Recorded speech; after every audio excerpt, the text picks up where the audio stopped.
നമസ്കാരം. ജോൾ സ്റ്റോക്കിലേക്ക് സ്വാഗതം. കഴിഞ്ഞ ദിവസം എനിക്കൊരു മെസ്സേജ് കിട്ടി. കോട്ടയത്തോ പരിസരത്തോ ഉള്ള റിട്ടയർമെന്റ് ഹോമുകളുടെ വിവരം തരാമോ? ഞങ്ങൾക്ക് ബുക്ക് ചെയ്യാനാണ്. എൻ്റെ ഫാമിലി സുഹൃത്തിന്റെ മെസ്സേജ് ആയിരുന്നു. സമാന ചിന്താഗതി ഉള്ളതുകൊണ്ട് എനിക്ക് അത്ഭുതമൊന്നും തോന്നിയില്ല. ഇതിനു മുൻപും ഞങ്ങൾ ഇക്കാര്യം സംസാരിച്ചിട്ടുണ്ട്. അവർ ഭാര്യയും ഭർത്താവും ഉയർന്ന ജോലി ചെയ്തവരും ലക്ഷങ്ങൾ പെൻഷൻ വാങ്ങുന്നവരും നഗരഹൃദയത്തിൽ പ്രശാന്ത സുന്ദരമായ ഭവനത്തിൽ പാർക്കുന്നവരുമാണ്. പിന്നെ എന്തിനാണ് റിട്ടയർമെന്റ് ഹോം, അല്ലേ? മക്കൾ വിവാഹിതരും വിദേശവാസികളുമാണ്. അവരെ ബുദ്ധിമുട്ടിക്കാൻ ഇരുവർക്കും താല്പര്യമില്ല. ആരെയും ശല്യപ്പെടുത്താതെ ജീവിത സായാഹ്നം ശാന്തമായി ജീവിച്ച് അവസാനിക്കണം. നമ്മളെല്ലാവരും അങ്ങനെ തന്നെ ചിന്തിക്കുന്നവരാണല്ലോ. എന്റെയും മക്കൾ വിദേശവാസികളാണ്.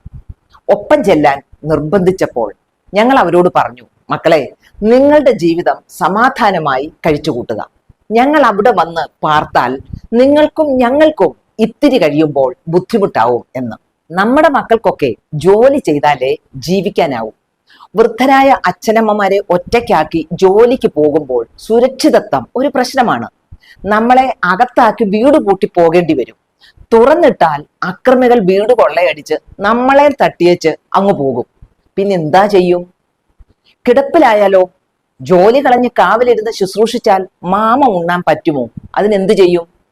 അവസാനം കെയർ ഹോമിലാക്കുകയേ രക്ഷയുള്ളൂ. ആഴ്ചാവസാനം ചിലപ്പോൾ വന്ന് സന്ദർശിച്ചേക്കാം.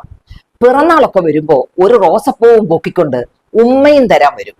അത്ര തന്നെ. കാനഡയിലെ അത്തരം ചില സ്ഥലങ്ങളിൽ എൻ്റെ അടുത്ത ബന്ധുവിനെ കാണാൻ ഞാൻ പോയിട്ടുണ്ട്.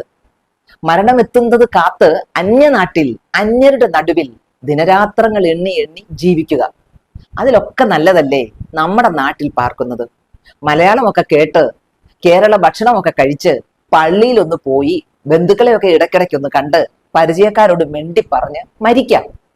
നല്ല റിട്ടയർമെന്റ് ഹോമുകൾ ഉണ്ടെങ്കിൽ അവിടെ നമ്മുടെ ഫ്രണ്ട്സും പരിചയക്കാരും കൂടി ഉണ്ടെങ്കിലോ ഡബിൾ ഹാപ്പിയാണ്.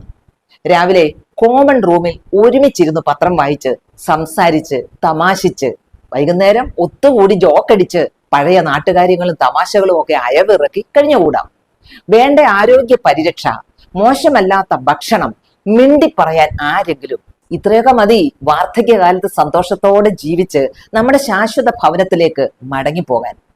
മക്കളെ ചുറ്റിക്കണമെന്ന് ഒരു മാതാപിതാക്കളും ചിന്തിക്കാറില്ല. സീനിയർ സിറ്റിസനെ സംരക്ഷിക്കാൻ സർക്കാരുകൾക്ക് ഉത്തരവാദിത്തമുണ്ട്. പണം നൽകി കഴിയാവുന്ന റിട്ടയർമെന്റ് ഹോമുകൾക്കൊപ്പം അല്ലാത്തവർക്കായുള്ള പാർപ്പിടങ്ങളും ഉണ്ടാവണം. അവരവരുടെ കമ്മ്യൂണിറ്റികൾ ഉത്തരവാദിത്തം ഏറ്റെടുത്താൽ ഏറെ നല്ലത്. വാർദ്ധക്യത്തിന് ജാതിമത ഭേദമില്ലെങ്കിലും ഹിന്ദു, ക്രിസ്ത്യൻ, ഇസ്ലാം വിശ്വാസമനുസരിച്ച് പാർക്കാവുന്ന റിട്ടയർമെന്റ് ഹോമുകൾ അതാത് കമ്മ്യൂണിറ്റികൾ തന്നെ തുടങ്ങണം. കാരണം സായാഹ്ന കാലത്ത് മനുഷ്യർ കൂടുതൽ ഭക്തരാവുന്ന കാഴ്ചയാണ് കാണുന്നത്. ക്രിസ്ത്യൻ കമ്മ്യൂണിറ്റിയിൽ തന്നെ എക്യുമെനിക്കൽ എന്ന സങ്കല്പം അഭികാമ്യമേ അല്ല. കാരണം മരണശേഷം ഒരേ സ്ഥലത്ത് എത്തിപ്പാർക്കുന്നവർ എന്ന് വിശ്വസിക്കുന്നവർ പോലും ഭൂമിയിൽ പരസ്പരം യോജിക്കുന്നേയില്ല. പ്രാർത്ഥനകൾ പോലും പലതാണ്. ഒരാളുടെ പ്രാർത്ഥന മറ്റൊരാൾ പ്രാർത്ഥിക്കത്തില്ല. അപ്പൊ പിന്നെ ആർക്കാണ് വൃദ്ധരെ സഹായിക്കാനാവുക? അതാത് സഭകൾ തന്നെ മുൻപോട്ട് വരണം. സ്തോത്ര കാഴ്ച പിരിച്ചു പോക്കറ്റിലിട്ട് അങ്ങ് പോയാൽ പോരല്ലോ. അൽമായരുടെ അവസാന നാളുകളെ പറ്റി കൂടി സഭകൾ കരുതൽ പ്രകടിപ്പിക്കണം. പണത്തെപ്പറ്റി വ്യാകുലപ്പെടേണ്ട കാര്യമേ ഇല്ല. അത് പാർക്കാൻ താല്പര്യമുള്ളവർ നോക്കിക്കോളൂ. പക്ഷെ അന്തസ്സായി ജീവിക്കാൻ അന്തരീക്ഷം ഒരുക്കണം.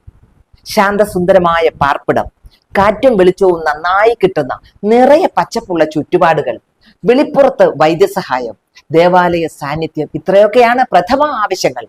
2-3 ഏക്കർ സ്ഥലം ഉണ്ടെങ്കിൽ ഒക്കെ ഓക്കെയാണ്. നീ ഒരു വാൽകഷ്ണം കൂടി കേൾക്കണേ. അന്തേവാസി മരിച്ചു കഴിഞ്ഞാൽ നിക്ഷേപത്തിന്റെ 1/4 മക്കൾക്ക് കൊടുക്കും എന്നൊക്കെ മോഡസ് ഓപ്രാണ്ടിയുമായി എത്തുന്ന വൃദ്ധ സദനങ്ങളെ ചുഴിഞ്ഞു നോക്കാൻ മടിക്കരുത്, മറക്കരുത്. അന്തേവാസികൾ എത്രയും വേഗം ഒടുങ്ങുന്നു, നിക്ഷേപത്തിന്റെ 1/4 അവർക്ക് അത്രയും വേഗം കിട്ടും. 1/4 മാത്രം തിരിച്ചു കൊടുത്താൽ മതി. ഉദാഹരണത്തിന് 20 ലക്ഷം മുടങ്ങുന്ന ആൾ 2 വർഷം കഴിഞ്ഞ് തട്ടിപ്പോയാൽ 15 ലക്ഷം സ്ഥാപനത്തിന്, 5 ലക്ഷം പിള്ളേർക്ക്. അപ്പോ വേഗം കാലപുരിക്ക് അയക്കാൻ തിടുക്കം ഉണ്ടാവും. സ്ഥാപനം ഹാപ്പി, മക്കള് ഹാപ്പി, നമ്മൾ മാത്രം പാപ്പി. ചെറുപ്പത്തിൽ കാശിട്ട് അർമാദിക്കുമ്പോൾ വയസ്സാം കാലത്തേക്ക് വല്ലതും കരുതിയേക്കണേ.